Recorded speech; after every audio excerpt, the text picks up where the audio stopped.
Mutai Bed doing quantity survey. Here is comes a checklist for the workshop layout, and we have to start with the workshop and the locations where the materials should be placed and indicated where the comments should be used. First, we have a list here where there is a workshop, technical personnel, technician. You have to indicate the name of the technician.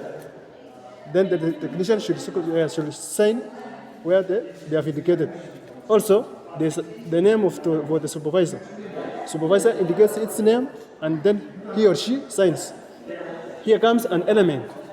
Element, we have Y, N, and NA. This means that Y is not applicable, or and also there is a comment or the hazards. Y means up to standards or adequate. Up to standards or adequate. That is the meaning of Y. N means below standards or action required. NA means not applicable. Also, we have the layout of the workshop. Here comes area number 1. Area is tidy or well. So you have to indicate in this space, you have to indicate if it is below standard or not applicable or the up to standard. You indicate. Number 2, adequate storage area provided. You have to indicate also if not applicable or not applicable or below the standard. Number 3 is the flow free from obstructions and not slippery. Also you indicate if it is applicable or not applicable or the below the standard. You indicate there. Flow number 4, it is indicated flow covering in the good condition. You have to indicate if the flow is in a good condition. You indicate if it is applicable or not applicable or below the standard. Any opening in the flow or guarded to cover. You indicate also.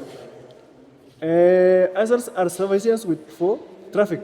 If it is sufficient for the traffic, you indicate applicable, which is N. Also, you have walkways clearly marked and guarded. You also place, you indicate there if it is applicable or below standard. You have to indicate. Actions include the person responsible and the target compaction date. Also, we have here emergency procedures. Emergency procedures. When there is any outbreak in the workshop, you have to follow the procedures. Here comes number 1. Number 1 is written procedures posted. If there is any procedure which have been displaced in the workshop, you have to indicate there. Extinguishers of appropriate type easily accessible. The fire extinguisher should be accessible, should be placed in a point whereby it is visible for everyone in case of any emergency. Tag on extinguisher has been checked in the last 6 months. In a workshop, you have to place the fire extinguishers which are dated. There is, you have to put a fire extinguisher which is empty or they have exhausted or they have expired. Visitors' emergency guides are available where applicable.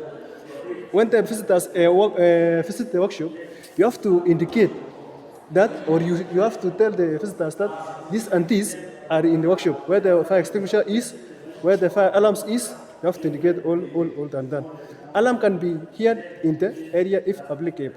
Also, the alarm should be placed in where it can be heard for everyone when the emergency occurred. Escape rules are clear. The escape rules should be indicated either in posters or written. Also, emergency and the hazardous signage is clearly visible. Where there is any dangerous in a workshop should be also indicated. Evacuation drill carry out. When there is evacuation drill out, should be also posted or should be written in a workshop. Action, personnel principle or completion date. First aid and facilities. Kits accessible within 5 minutes. When the first aid is needed, the kits should be available within 5 minutes. Also, kits are stored and content are in date. The kits which are stored in a workshop should not be of unexpired, should be due to date. It should be filled always. Also, names and the contact of the first aid display.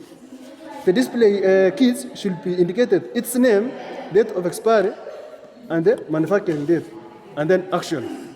That is the end of the emergency procedures of the workshop.